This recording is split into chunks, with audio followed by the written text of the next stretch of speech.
Have all of you here today for our Wilson Building executive press briefing. I think as most of you know, I've focused on a recent press briefing on one of the four key priority areas, appropriately so, and that is given the state of the economy, the last several press briefings were focused on jobs and the status of our economic development. Today I want to focus on a different one, and that is public safety. In just a moment, I will sign an executive order that reaffirms my commitment to protecting immigrants and non-citizens in the District of Columbia, and it also promotes the safety of all of our citizens.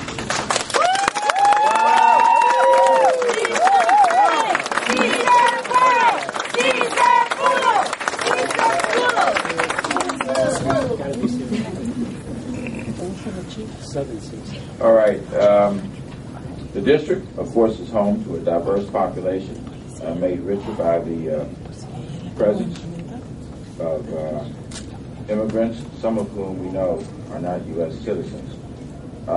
We should preserve our proud tradition of ensuring that immigrants and non-citizens are treated equitably when they seek services in the District of Columbia. And especially when they have contact with the criminal justice system in this city. A recent federal law has created some anxiety, considerable anxiety among many in the immigrant community who see its enforcement as a threat to their safety and a deterrent to reporting crimes and cooperating with law enforcement officials. One need only imagine a battered spouse afraid to call the police or a crime witness afraid to cooperate with law enforcement to appreciate the concerns.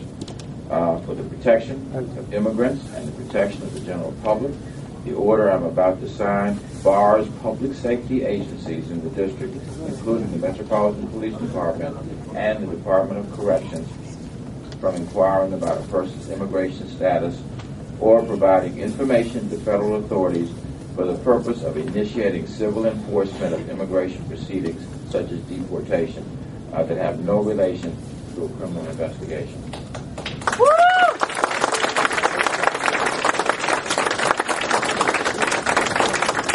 Requiring local police to collect and share information about immigration status with federal agencies like the Immigration and Customs Enforcement opens the door to racial profiling, separation of families, and has a chilling effect, frankly, on community cooperation with the police and other public safety agencies. The limited resources of the District of Columbia, the complexity of immigration laws, and the clear need to foster trust from immigrant communities all factored into formulating this order. MPD and other city agencies rely upon the cooperation of all persons, documented and undocumented citizens, to achieve public safety and community goals. The immigrant population must feel comfortable in coming forward with information and not be afraid to contact police, especially when they are victims of crime.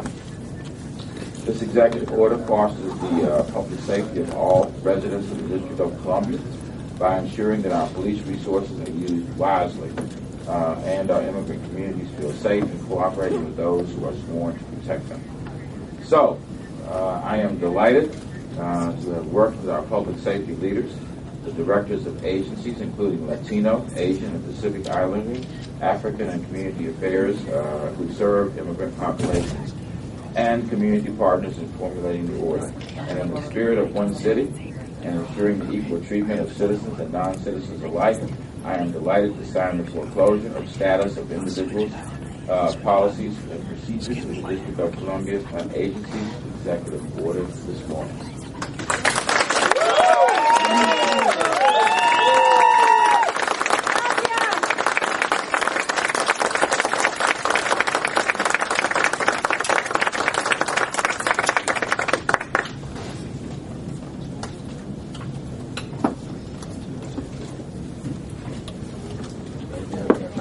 I think we're good.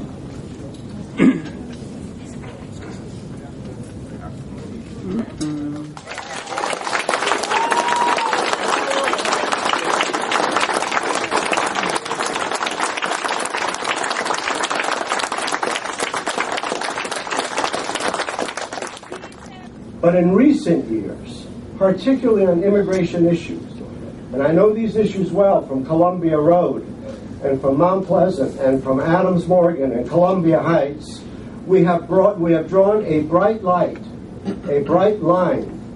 between what our local enforcement does and what federal immigration does. And we're very proud of the fact that we have said our police are too busy to become immigration officers, generally. And so even before the secured communities, a perverse term if there ever was one, because this is about anything but secure communities, anything but secure families. This is about insecurity and instability. But we have drawn this bright line, and now I am so proud to have a mayor of the District of Columbia who has said, let's make this the law of this city. Thank you very much.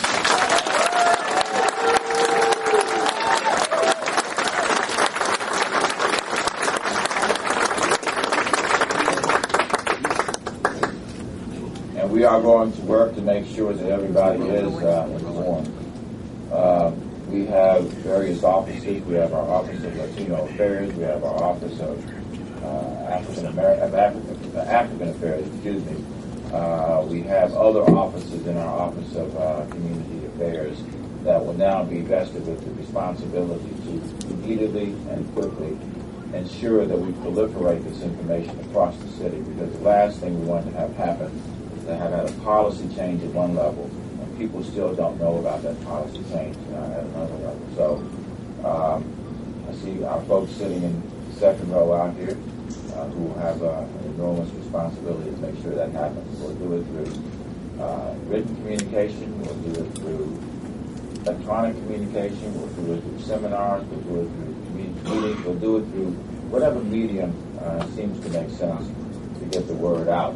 And we ask those of you in this room who care deeply about this, and that is virtually everybody in this room, to please join with us in helping to proliferate, to make sure that people know that we've got a fundamental change, a fundamental policy shift in the District of Columbia. Si alguien está aquí en este país sin papeles, es una ganancia tremenda, y quiero agradecer tremendamente a este alcalde que hizo esto para nosotros y para todos los inmigrantes. Gracias.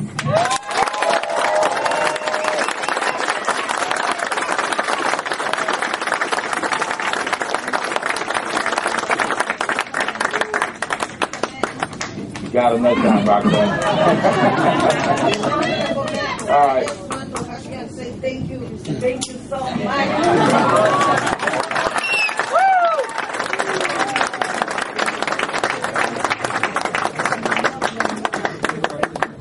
The president to hear this, and the president to do something for the District of Columbia, the United States, immigrants and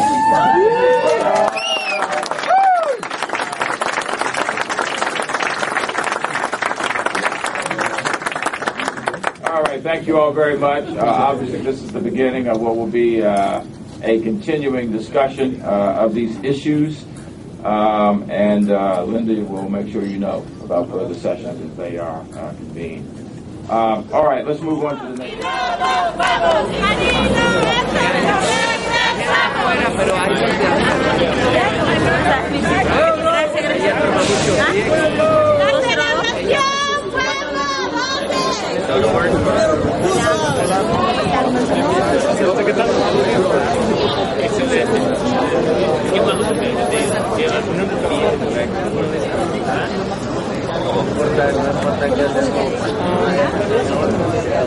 Yo creo que esta es una decisión de valor que el alcalde ha tomado.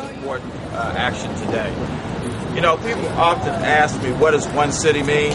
This is what one city means. That's right. It means recognizing that we have 601,000 people who live here in the city, and people ought to be treated the same. They ought to be treated equitably and equally in the city. And we don't want to create a set of conditions within which people are afraid because of their own immigration status to be able to engage with law enforcement officials the way they should.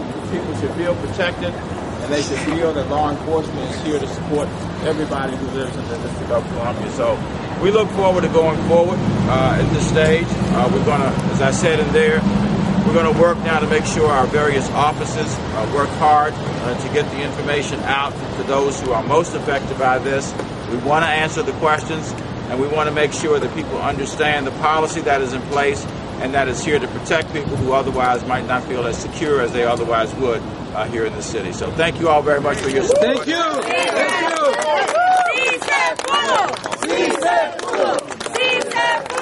Islander communities of Washington, D.C., as well as the lesbian, gay, bisexual, and transgender communities of Washington, D.C. Thank you very much, Mayor Gray, for allowing me a moment to speak on behalf of these communities. This executive order is incredibly important in ensuring that the threat of certain types of biographical and demographic information being shared is no longer going to exist in the city of Washington. This threat impacts not only the safety of our various communities, but it also hinders the ability of DCPD to do their jobs effectively.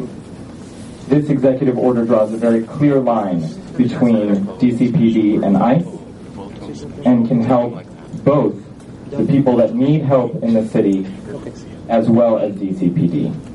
Victims of domestic violence, those people who are transgender people of color who have been experiencing violent attacks across the city for over a year now, can now approach DCPD and not be afraid that their information is going to potentially be shared with ICE.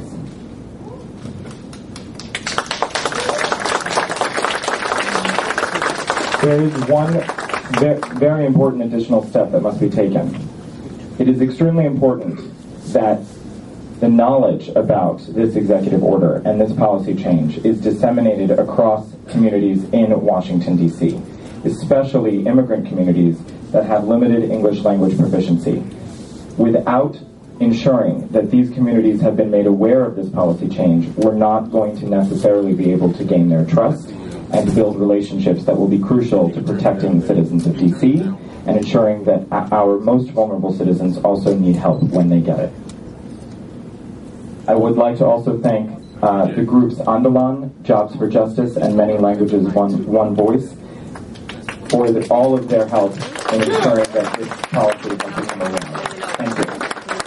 Could you spell your name? Mr. Mayor, can you get him to spell his name, please, so we get that correctly? Yes.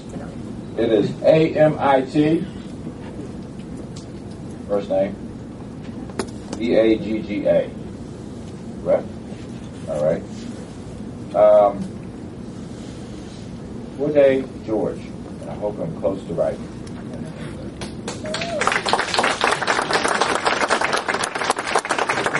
Good morning, my name is Loida George, and I'm here representing the African diaspora community in the District of Columbia. And as a child of immigrants, actually as an immigrant myself, as well as an advocate and an immigration attorney, I have seen the first-hand effect of secured communities where it breaks up families and it causes people to cower and not feel confident in calling up the very people who should be protecting them. So I am extremely proud of Mayor Gray for taking this initiative because its impact is the impact of such a policy is so positive on such a basic level. Since secured communities initiated, the deportation numbers have gone up fourfold. 226,000 people have been deported under secured communities, a third of which have U.S. Citizen relatives. So it's not only breaking up families of people who are here undocumented, but it's also breaking up families of mixed documentation. So this also protects Americans as well as people who are here undocumented. And lastly, on behalf of the African immigrant community, who is one of the newest immigrant communities, the fastest growing immigrant community, and in the DMV itself, a quarter of the nation's African immigrants reside here in the DMV metropolitan area, second only to the New York, New Jersey area. So this not only impacts our Latino brothers and sisters and our Asian Pacific Islander brothers and sisters, but also our African brothers and sisters, as well as everybody else, because we are here in one city. So I congratulate and thank the mayor for taking this initiative. Thank you.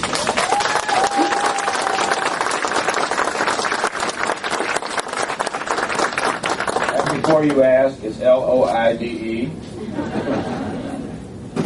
Last name Jorge. Quiggy? Gonna have you day. Sorry.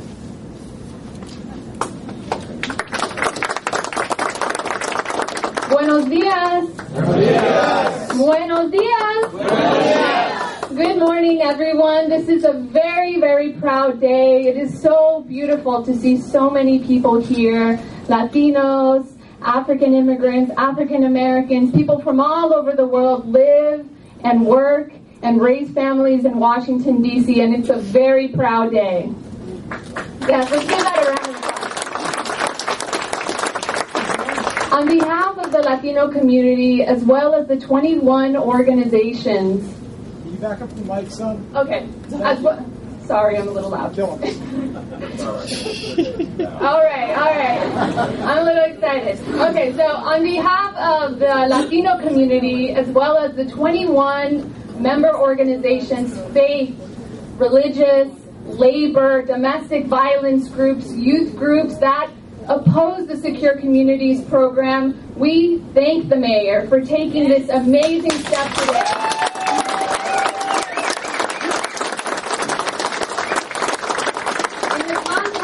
Of Alabama and unprecedented assaults against our community, when families are being driven out, literally driven out of their communities, it's a very, very proud day in the District of Columbia, a city that values diversity, a city that values equality, and a city that has continued to lead the nation in progressive policies that protect public safety for everyone and protect our rights.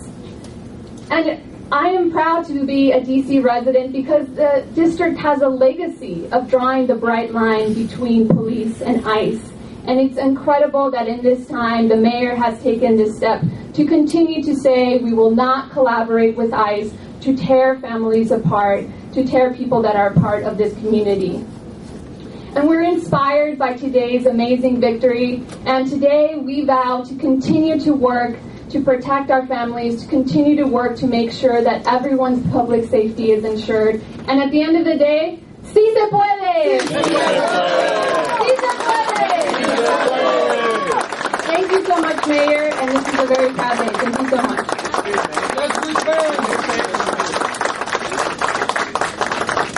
Well said, all of you. Thank you all for being here. We have two of our council members here as well, and I want to ask them to say a few words. We're going to begin with our council chairman, Kwame Brown, who joined us this morning. Chairman Brown, would you like to have him?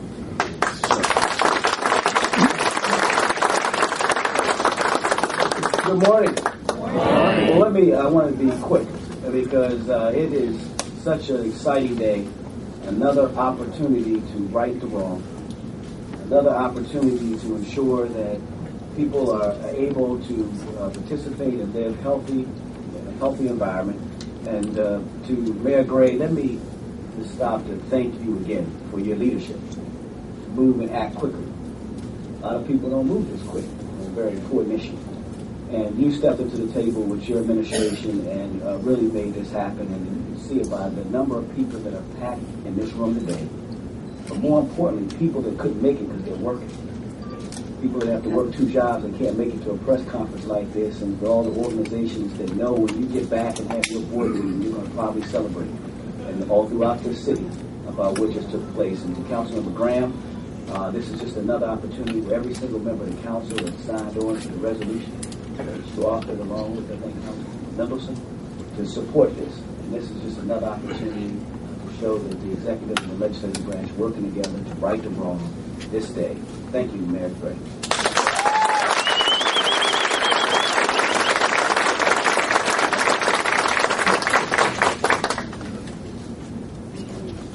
Felicidades a todos.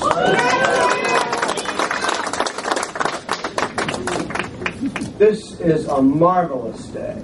And you know, as Chairman Brown pointed out, we had previously passed a resolution, but this is better than a resolution. And Mr. Mayor, there have been few words in recent times that I have found so much satisfaction in as these words in your executive order. Law enforcement officers shall not make arrests solely based on administrative warrants for arrest or removal entered by ICE into the National Crime Information Center database of the Federal Bureau of Investigation, including administrative immigration warrants for persons with outstanding removal, deportation, or exclusion orders. Enforcement of the civil provisions of United States immigration law is the responsibility of federal immigration officials.